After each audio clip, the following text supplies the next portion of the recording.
بسم اللہ الرحمن الرحیم نحمده ونصلی علی رسوله الکریم اما بعد اعوذ باللہ من الشیطان الرجیم بسم اللہ الرحمن الرحیم ان اول بیت وضع للناس للذی ببکۃ مبارکا وہدی للعالمین فیہ آیات بینات مقام ابراہیم ومن دخلہ کان آمنا صدق اللہ العظیم۔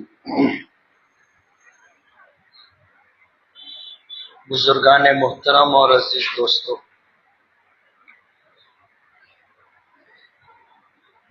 روئے زمین پر جتنے مذاہب و ادیان پائے جاتے ہیں ان میں سب سے زیادہ کامل و مکمل دین مذہب اسلام، اور یہ بات ہم صرف عقیدت کی بنیاد پر نہیں کہہ رہے۔ ایسا نہیں ہے کہ ہم مسلمان ہیں اس لیے اسلام کی تعریف کر رہے ہیں۔ اسلام اللہ تعالیٰ کا دیا ہوا وہ دین ہے جو حضرت آدم علیہ نبینا علیہ الصلاۃ والسلام کو دیا گیا تھا، اور وہاں سے یہ سلسلہ چلتا رہا۔ کم و بیش 1,24,000 انبیاء کرام علیہم الصلاۃ والسلام اسی دین کی تبلیغ کرتے رہے۔ احکامات کم و بیش ہوتے رہے۔ ظاہر بات ہے کہ حضرت آدم علیہ الصلاۃ والسلام کو جب یہ دین دیا گیا تھا تو توحید کے ساتھ دیا گیا تھا۔ اسلام کی بنیاد توحید ہے، اللہ رب العالمین کی وحدانیت، اللہ رب العالمین کی الوہیت، اللہ رب العالمین کی ربوبیت، یہ تین بنیادی چیزیں ہیں جو دین اسلام کی جڑ ہے۔ احکامات کم زیادہ ہوتے رہے۔ نماز نہیں تھی، نماز کا حکم آیا۔ بہت ساری امتوں کو ایک وقت کی نماز ملی تھی، کسی کو فجر کی، کسی کو ظہر کی، کسی کو عصر کی، کسی کو مغرب کی، کسی کو عشاء کی۔ بنی اسرائیل کو 2 وقت کی نماز دی گئی تھی، جیسا کہ معراج کے واقعے میں آپ نے سنا کہ جب اللہ کے نبی صلی اللہ علیہ وسلم طائف سے درماندہ واپس آئے تھے اور طائف والوں نے آپ کو ظلم و ستم کا نشانہ بنایا تھا، اوباش نوجوانوں کو لگا کر کے پتھراؤ کروایا تھا، اور آپ زخمی ہو گئے تھے۔ آپ کے جسم مبارک سے خون بہہ کر کے آپ کے جوتیوں میں آ گیا تھا۔ اللہ تعالیٰ نے پہاڑوں پر مقرر فرشتوں کو بھیجا تھا اپنے نبی کی دلجوئی کے لیے۔ حضرت جبرائیل ساتھ میں تھے۔ حضرت جبرائیل نے سلام کے ساتھ یہ بات کہی کہ یہ جو ساتھ میں فرشتے ہیں یہ پہاڑوں پر مامور ہیں۔ طائف کی بستی کے لوگوں نے آپ کے ساتھ جو سلوک کیا ہے، آپ اگر حکم دیں گے تو طائف کے دونوں طرف جو پہاڑوں کا سلسلہ ہے اسے ملا کر کے اس پوری بستی کو ختم کر دیا جائے گا۔ بستی والوں کو اس طرح مسل دیا جائے گا جیسے چکی کے 2 پاٹوں کے درمیان دانا پستا ہے۔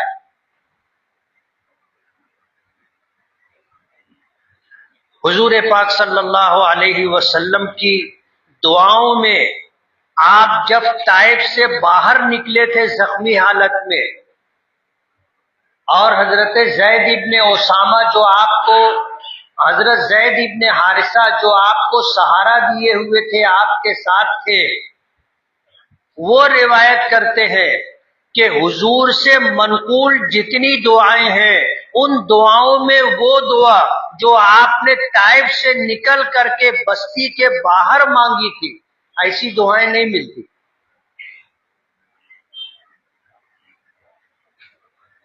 اور عرب کا دستور تھا کہ جب کوئی شخص کوئی بستی چھوڑ دیا تو دوبارہ بستی میں واپس نہیں آ سکتا۔ حضور پاک صلی اللہ علیہ وسلم ایسی درماندہ حالت میں مکہ واپس آئے کہ اللہ تعالیٰ نے آپ کی دلجوئی فرمائی اور وہ مقام اور وہ شرف عطا کیا جو کسی نبی کو نہیں دیا تھا، اور آپ کو معراج پر بلایا، عرش پر آپ کو بلایا گیا، اللہ سے ہم کلامی ہوئی، اللہ تعالیٰ کو دیکھا۔ حضور فرماتے ہیں نورانی، اور ایک نور تھا جو میں نے دیکھا۔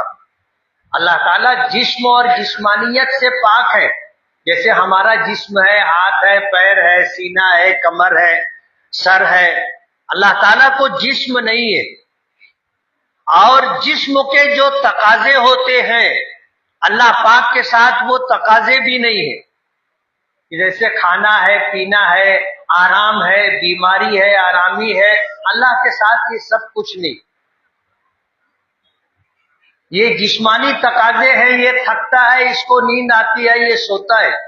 اللہ تعالیٰ سوتے نہیں، نہ اللہ تعالیٰ کو اونگ آتی ہے، نہ اللہ تعالیٰ کو نیند آتی ہے۔ آیت الکرسی میں اس بات کو ذکر کیا گیا، لا تأخذہ سنۃ ولا نوم، اللہ تعالیٰ کو نہ اونگ آتی ہے نہ نیند آتی ہے۔ اس پوری کائنات کے نظام کو اللہ پاک سنبھالے ہوئے۔ آپ کو عرش پر اللہ نے بلایا اور وہ مقام عطا کیا جو 1,24,000 انبیاء کرام علیہم السلام میں سے اللہ نے کسی کو نہیں دیا۔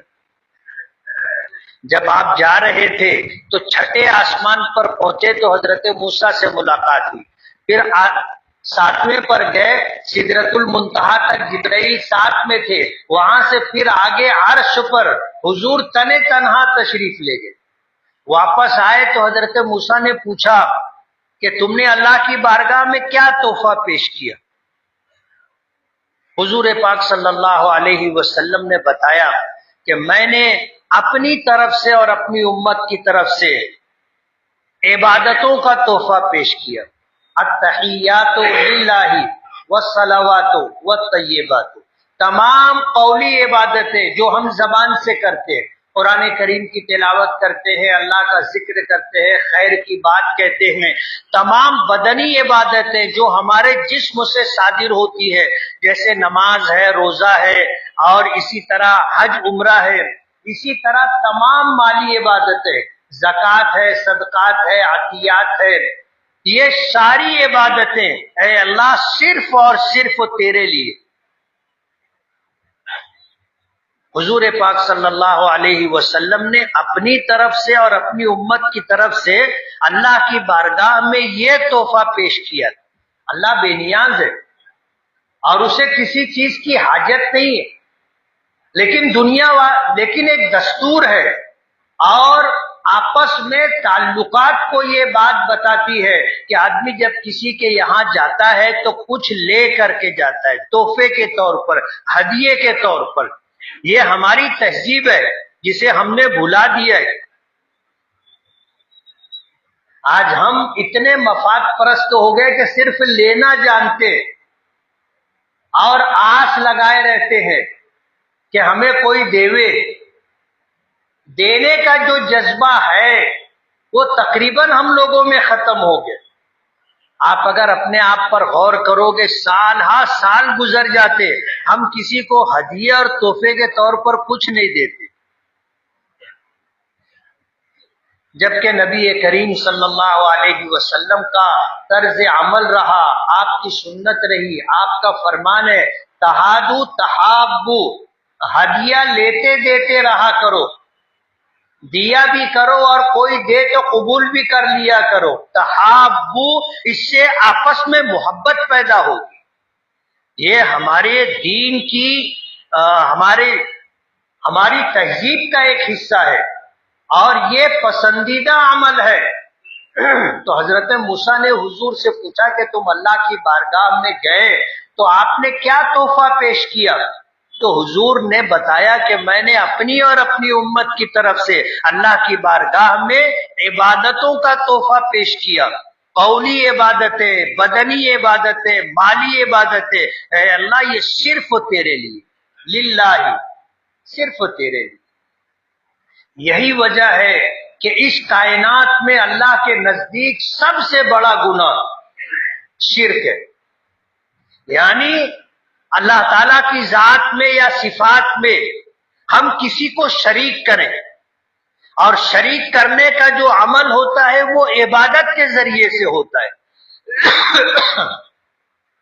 ہم اللہ کے علاوہ کسی کو سجدہ کریں، اللہ کے علاوہ کسی کو حاجت روا سمجھے، اللہ کے علاوہ کسی کو مشکل کشا سمجھے، اللہ کے علاوہ کسی کو اولاد دینے والا، اور کسی کو وہ تمام اعمال و صفات جو اللہ سے متعلق ہے وہ کسی اور کے لیے ہم مانیں، یہ شرک ہے۔ اور یہ ایسا گناہ ہے جس کی معافی نہیں ہے۔ اللہ پاک نے فرمایا ان الشرک لظلم عظیم، اس روئے زمین پر سب سے بڑا ظلم اگر کوئی ہے تو وہ شرک ہے۔ اللہ کا فیصلہ ہے قرآن کریم میں، ان اللہ لا یغفر ان یشرک بہ ویغفر ما دون ذلک لمن یشاء، کہ اللہ نے یہ فیصلہ کر لیا ہے کہ مشرک کی مغفرت نہیں ہے۔ جس نے اللہ کی ذات میں، صفات میں عبادت کے ذریعے کسی کو شریک کیا، اللہ پاک اس کی مغفرت نہیں کریں گے۔ اور شرک کے علاوہ جتنے گناہ ہیں وہ سارے گناہ اللہ کی مشیت کے تحت ہے، اللہ چاہیں گے تو معاف کر دیں گے۔ گناہ دو طرح کے ہوتے، ایک گناہ کبیرہ ہوتا ہے جو بغیر توبہ کے معاف نہیں ہوتا، اور ایک گناہ صغیرہ ہیں جو معاف ہوتے رہتے ہیں۔ نبی کریم صلی اللہ علیہ وسلم نے فرمایا اگر تم سے کوئی گناہ ہو جائے، کوئی کوتاہی ہو جائے تو اس کے بعد فوراً کوئی نیکی کر لینا چاہیے، کوئی نیکی کر لینا چاہیے۔ فرمایا کہ یہ نیکی اس گناہ کو ختم کر دے گی۔ ان الحسنات یذہبن السیئات، کہ نیکیاں گناہوں کو مٹا دیتی، اور نہ چاہتے ہوئے بھی گناہ ہو جاتے ہیں۔ ہم راستے پر چلتے ہیں، ماؤں اور بہنوں کو پردے کے ساتھ رہنا چاہیے۔ ظاہر بات ہے جو مسلمان نہیں ہے وہ پردہ نہیں کرتے، لیکن جو مسلمان خواتین ہیں وہ بھی پردہ نہیں کرتی۔ ہم راستہ چلتے ہیں، ہماری نظر غیر محرم خواتین پر پڑ جاتی ہے، جو نظر پڑ گئی، دیکھنے کا ارادہ نہیں تھا، ہم نے دیکھا، نظر پڑ گئی، یہ معاف ہے۔ لیکن دیکھنے کے بعد نظر روکے رکھنا یا دیکھنے کے بعد پھر دوبارہ دیکھنا یہ گناہ ہے۔ اب ظاہر بات ہے گناہ ہو گیا، فرمایا کہ آدمی گناہ ہو گیا فوراً توبہ کرے یا فوراً کوئی نیکی کرے، آدمی استغفار پڑھ لے، آدمی کوئی نیکی کر لے، اللہ کا ذکر کر لے۔ تو گناہ کبیرہ بغیر توبہ کے معاف نہیں ہوتے، اور صغیرہ گناہ آدمی سے ہوا ہے اس کے بعد کوئی نیکی کر لی جائے تو وہ گناہ معاف ہو جاتا ہے۔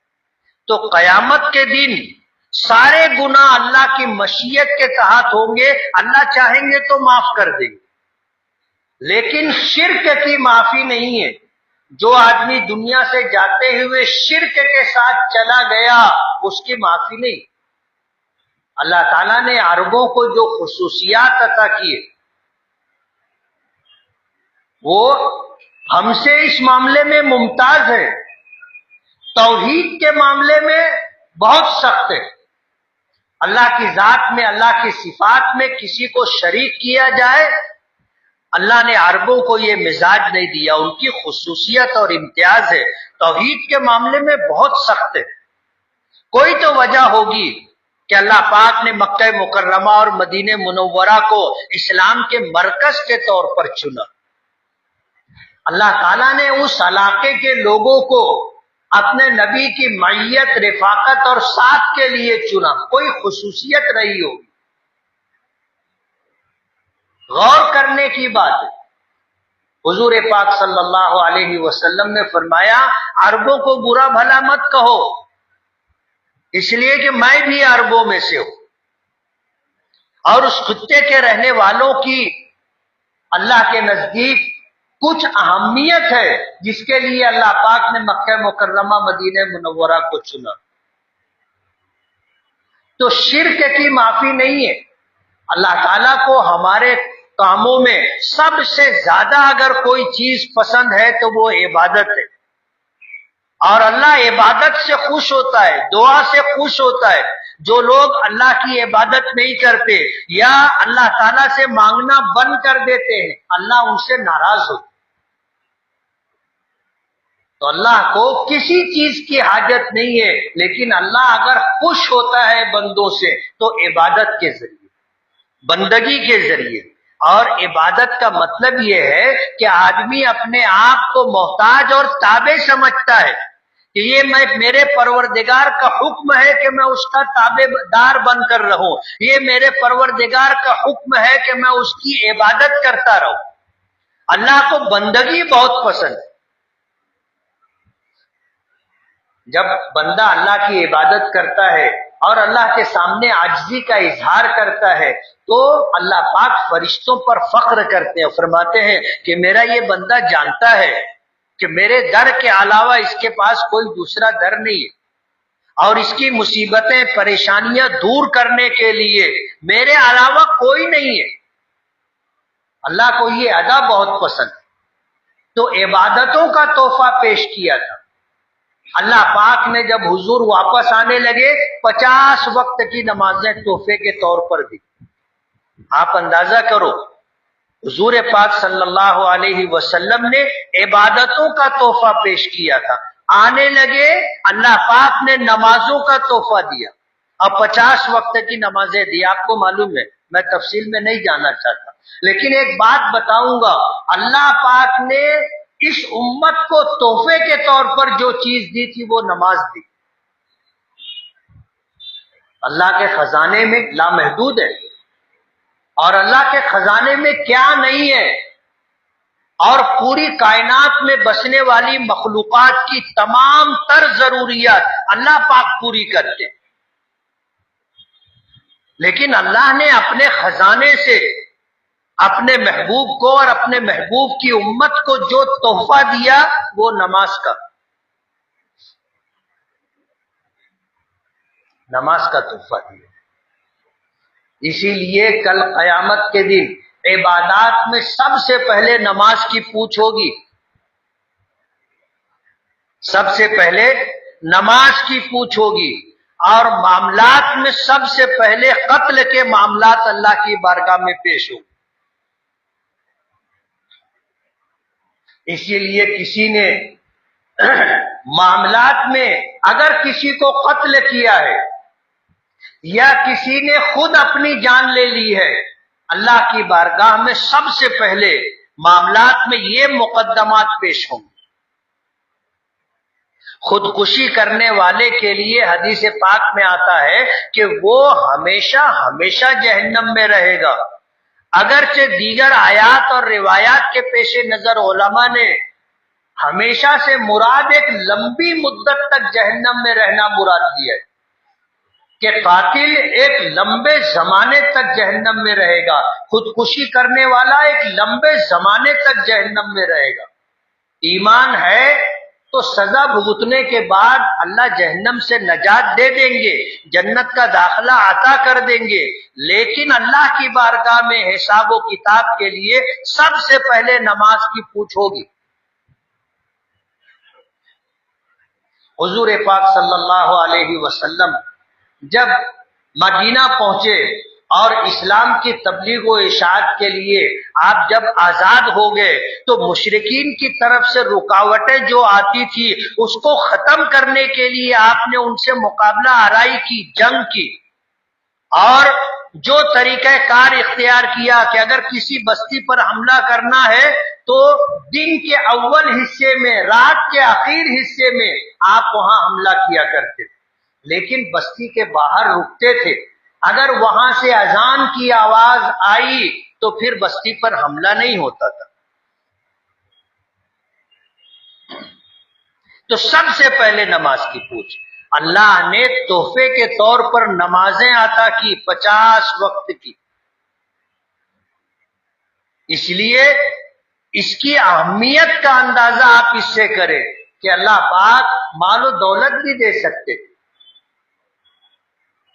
اللہ پاک اس کائنات میں جس کو ہم نعمت سمجھتے ہیں، راحت سمجھتے ہیں، اس امت کو اللہ پاک وہ سب کچھ دے سکتے تھے تحفے کے طور پر، اللہ نے دیا ہے، لیکن تحفے کے طور پر اگر دینا اللہ کے نزدیک پسندیدہ ہوتا تو نماز کے علاوہ کچھ اور دیتے۔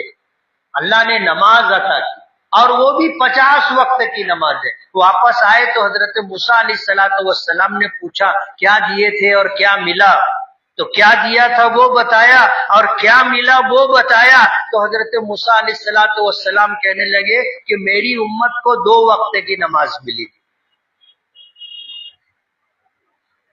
اور وہ 2 وقت کی نماز نہیں پڑھتی تھی کہ آپ کی امت تو میری امت سے کمزور ہے، یہ 50 وقت کی نمازیں کیسے پڑھے گی؟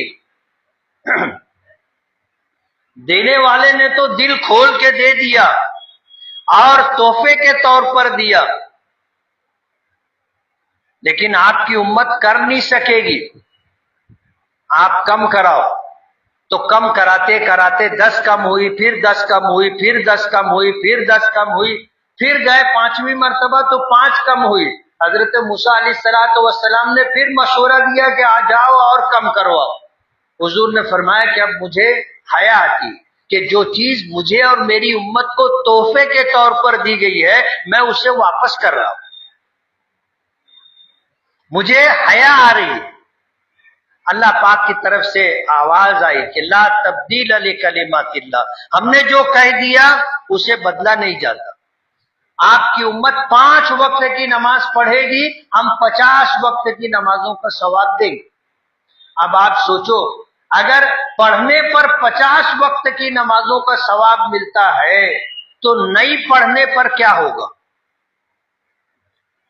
ظاہر بات ہے ایک نماز کے بدلے میں 10 ہے نا، ایک نماز پڑھے تو 10 نمازوں کا ثواب، 5 نماز پڑھے تو 50 نمازوں کا ثواب، اور اگر ایک نماز چھوڑے تو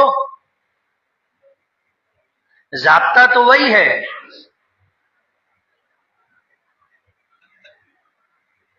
تو یہ ہماری تہذیب رہی ہے، تہادو تحابو، آپس میں ہدیہ لیتے دیتے رہا کرو، محبت پیدا ہوگی۔ اور حضور پاک صلی اللہ علیہ وسلم نے فرمایا کہ اگر ہدیے کے طور پر جو چیزیں پیش کی جاتی ہیں ان میں 3 چیزیں ایسی ہیں جو رد نہیں کرنا چاہیے۔ اگر کسی نے خوشبو پیش کی تو قبول کرو، واپس مت کرو، انکار مت کرو۔ دوسری چیز دودھ، کہ اگر کسی نے دودھ پیش کیا تو قبول کرو، واپس مت کرو۔ تیسری چیز کسی مجلس میں آپ گئے اور کسی نے آپ کو ٹیک لگانے کے لیے تکیہ دے دیا، انکار مت کرو۔ اور ہدیہ کوئی بڑی قیمت، بڑا ہدیہ دینا ضروری نہیں ہے۔ آپ دیکھ لو حضور نے جو چیز بتائی، آدمی دودھ دے گا تو کتنا دے گا؟ ٹینکر بھر کے دے گا۔ ایک آدھ پیالہ دودھ، ایک آدھ کپ دودھ دیتا ہے۔ آدمی خوشبو پیش کرے گا تو کیا دے گا؟ ایک آدھ لیٹر کا پھایا دے گا یا پاؤ تولے اور آدھے تولے کی شیشی دے گا، ڈرام بھر کے تو نہیں دے گا۔ اور تکیے کی کیا حیثیت ہے آپ سمجھ سکتے ہو۔ ہدیہ بہت قیمتی ہونا ضروری نہیں ہے، معمولی قیمت کی چیزیں دینا چاہیے، یہ حضور کا طریقہ رہا۔ حضور پاک صلی اللہ علیہ وسلم ان صحابہ کرام کا انتظار کیا کرتے تھے جو صحابہ کرام دیہات سے آیا کرتے تھے، اور حدیث پاک میں آتا ہے کہ انتظار اس لیے ہوتا تھا کہ وہ آتے تھے تو وہاں سے کچھ لے کے آتے تھے۔ دیہاتوں میں کیا ملتا ہے؟ دیہاتی لوگ تو اپنی ضرورت کی چیزیں شہروں سے لے کر کے جاتے۔ اب اگر دیہات سے آ رہے ہیں تو کیا لے کر کے آئیں گے؟ معمولی چیزیں لاتے تھے، کوئی سبزی لے کر کے آ جاتا تھا، کوئی ایک پیالہ دودھ لے کر کے آ جاتا تھا، کوئی کھیرا لے کے آ جایا کرتا تھا، ایسی چیزیں لاتے تھے۔ اور حضور اس طرح قبول فرماتے تھے جیسے حضور کو ضرورت ہے، اور حضور اس طرح قبول کرتے تھے جیسے حضور کی پسندیدہ چیز ہے، اور پھر جب وہ جانے لگتے تھے تو حضور اس سے بہتر چیز ہدیے کے طور پہ دیا کرتے تھے، یعنی صرف وہ لیتے نہیں تھے، جو لیتے تھے اس سے بہتر واپس کرتے تھے، اور فرمایا کرتے تھے کہ یہ ہمارے دیہاتی دوست ہیں، یہ ہمارے دیہاتی دوست ہیں اور میں ان کا شہری دوست ہوں۔ تو بنی اسرائیل پر 2 وقت کی نمازیں فرض تھی، اس امت پر 5 وقت کی نمازیں فرض تھی۔ حضور پاک صلی اللہ علیہ وسلم کو اللہ پاک نے مکہ مکرمہ کی پیدائش عطا کی۔ مکہ مکرمہ مدینہ منورہ اللہ کے نزدیک مکرم بستی ہے۔ آپ اندازہ کریں کہ اللہ نے اپنا گھر مکہ مکرمہ میں بنایا، پوری دنیا کے انسان نماز میں اسی کی طرف رخ کرتے، اسی کی طرف رخ کرتے۔ ہم لوگ مشرق میں ہیں، مغرب کی طرف رخ کرتے۔ بیت اللہ کا دروازہ بھی مشرقی سمت میں ہے، حجر اسود بھی جنوب مغرب مشرق پہ ہے۔ حضرت عیسیٰ علیہ السلام سے 1800 سال پہلے حضرت ابراہیم و اسماعیل علیہ السلام نے اللہ کے گھر کی تعمیر کی، اور پھر اللہ نے مکمل دین ہمیں عطا کیا۔ پوری دنیا میں سب سے زیادہ فطری طور پر جو دین، جو احکام و اسلام دین میں ہے، پسندیدہ عین فطرت کے مطابق وہ اسلامی احکامات۔ تو ہم کوئی عقیدت میں اسلام کی تعریف نہیں کرتے، یہ اس کائنات کی سچائی ہے، اور روئے زمین پر پائے جانے والے مذاہب میں سب سے زیادہ آسان، سب سے زیادہ فطرت سے مطابقت رکھنے والے احکامات اگر کسی مذہب میں ہے تو وہ دین اسلام۔ اللہ تعالیٰ نے وہ دین ہمیں عطا کیا۔ آج اس کو مٹانے کی، ختم کرنے کی ہر ممکن کوشش کی جا رہی، آج ہی ہو رہی ہو ایسا نہیں۔ حضور پاک صلی اللہ علیہ وسلم کے زمانے سے مذہب اسلام کو مٹانے کی کوشش ہوتی رہی، لیکن کوئی کامیاب نہیں ہو سکا اور کامیاب نہیں ہو سکے گا۔ اللہ نے اس کی حفاظت کی ذمہ داری لی۔ قرآن کریم مذہب اسلام کی بنیاد ہے، احادیث مبارکہ قرآن کریم کی تفسیر ہے، اس کو کوئی طاقت مٹا نہیں سکتی۔ لوگ درپے ہیں، نقصان پہنچانے کی کوشش کر رہے ہیں، جیسے آج ہندوستان کے اندر وقف کا قانون، گھما پھرا کر کے ایسے قانون بنائے جا رہے ہیں کہ اسلام متاثر ہو، مسلمانوں کو مذہبی اعتبار سے نقصان۔ جمعیت علماء کی طرف سے، مسلم پرسنل لا بورڈ کی طرف سے اعلان ہے کہ اوقاف کا رجسٹریشن آپ کرواؤ امید پورٹل پر۔ جمعیت علماء نے اعلان کیا ہے کہ یہ لڑائی جاری رہے گی، ہم سپریم کورٹ میں حکومت کے بنائے ہوئے اس قانون کے خلاف لڑتے رہیں گے، انصاف کے لیے جدوجہد ہوتی رہے گی، یہ جدوجہد کوشش جاری رہے گی، لیکن 5 دسمبر رجسٹریشن کی آخری تاریخ۔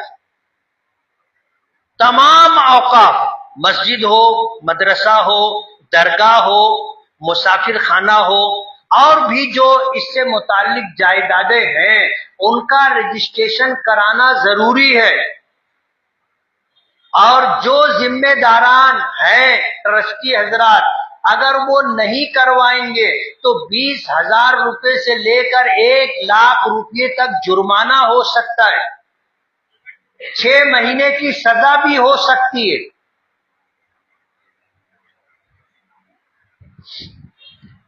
تو اسلام کو مٹانے کی کوشش ہر زمانے میں ہوئی، لیکن اسلام مٹتا نہیں ہے۔ اسلام کی فطرت میں قدرت نے لچک دی ہے، جتنا ہی دباؤ گے اتنا ہی یہ ابھرے گا۔ آج پوری دنیا میں سب سے زیادہ قبول کیا جانے والا مذہب اسلام. کوئی دن ایسا نہیں ہوتا کہ ایک بڑی تعداد حلقہ بگوش اسلام نہ ہوتی ہے، اور پوری دنیا میں سب سے زیادہ اسلام کو قبول کیا جا رہا ہے. حضور پاک صلی اللہ علیہ وسلم نے فرمایا ہے لا يبقى على ظهر الارض بيت مدر ولا وبر الا ادخله الله الاسلام، کہ روئے زمین پر کوئی کچا پکا گھر باقی نہیں رہے گا مگر اسلام وہاں داخل ہو کر کے رہے گا. قبول کرنے والے عزت سے قبول کر لے، دل سے قبول کر لے، ورنہ مجبوراً ان کو قبول کرنا پڑے گا، چارہ نہیں ہے، کوئی راستہ نہیں ہے. ساری دنیا کو گھوم پھر کر کے اسلام پر آنا پڑے گا، اور جب تک وہ دین نہیں آئے، وہ دن نہیں آئے گا، وہاں تک دین مٹے گا نہیں، ختم نہیں ہوگا. ہاں اس کے بعد پھر زوال شروع ہوگا، تو ایک دن ایسا بھی آئے گا کہ اس روئے زمین پر کوئی اللہ کا نام لینے والا باقی نہیں رہے گا.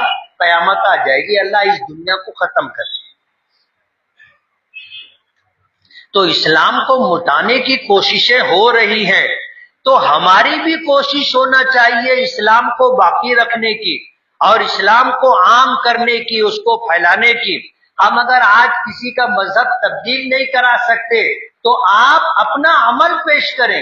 دنیا میں اسلام تلوار کے زور سے نہیں پھیلا ہے، دنیا میں اسلام اپنے احکامات کی خوبیوں کی وجہ سے پھیلا ہے. کوئی نماز کو دیکھ کے اسلام قبول کر لیتا، کوئی قرآن کو پڑھ کے اسلام قبول کر لیتا، کوئی مسلمانوں کے اچھے اخلاق سے متاثر ہو کر کے اسلام قبول کر لیتا، کوئی روزہ ہے، زکوٰۃ ہے، حج ہے. اور حد ہو گئی، مسلمانوں کے رہن سہن کو، مسلمانوں کے کھان پان کو دیکھ کے بھی لوگ اسلام قبول کرتے. جو لوگ اسلامی احکامات پر عمل کرتے ہیں، ہمارا یہ عمل لوگوں کو خود دعوت دیتا ہے. ہماری اذان بھی دعوت ہے، ہماری نماز بھی دعوت ہے، ہمارا روزہ بھی دعوت ہے، ہمارے زکوٰۃ اور حج عمرے کے احکامات بھی عبادت ہے. دنیا دیکھتی ہے، متاثر ہوتی. کہیں نماز پڑھنے لگو سفر کے دوران تو ہندو لوگ، دوسرے مذہب کے ماننے والے لوگ حیرت سے دیکھتے ہیں کہ یہ کیا ہے،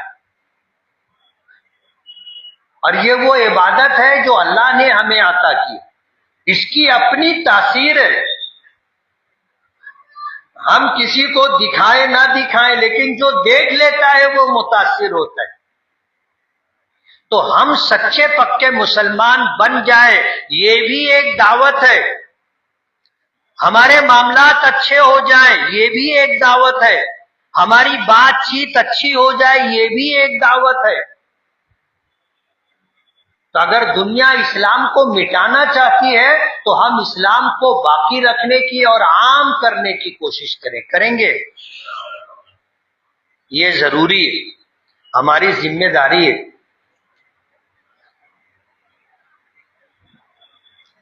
اور ہم کو یہ کرنا ہے، کریں گے نا. نمازوں کی پابندی